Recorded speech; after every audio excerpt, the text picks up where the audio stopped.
Vice Premier Liu He has made 2 trips to the U.S. this year, both aimed at reshaping Beijing's trade relationship with Washington.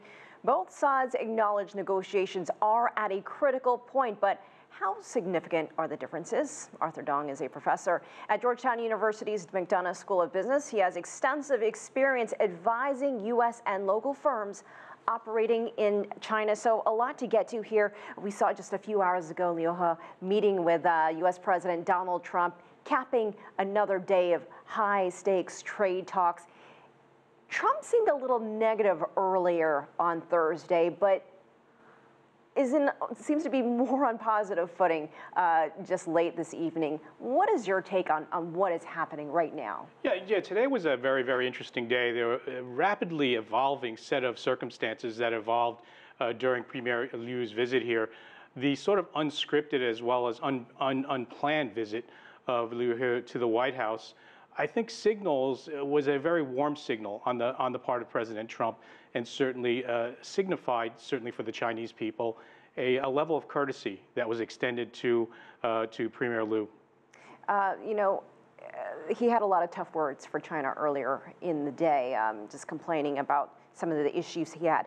I want to ask you about this reporting late this evening, late Thursday, about this possible $200 billion package that the Chinese side may put on the table. What could that mean, and what do you think it took to get to this point? Yeah, I certainly saw that as a very, very important conciliatory gesture on the part of the Chinese delegation to at least start talking about offering the United States some kind of, in a sense, benefit to sort of eliminate the trade tensions that are prevailing.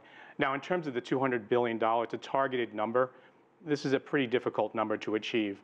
Some economists have reflected on this and said, if the United States were to sell all the soybeans that they produce and all the corn they produce, they still won't come close to getting to that figure. But I only see this as a very positive move.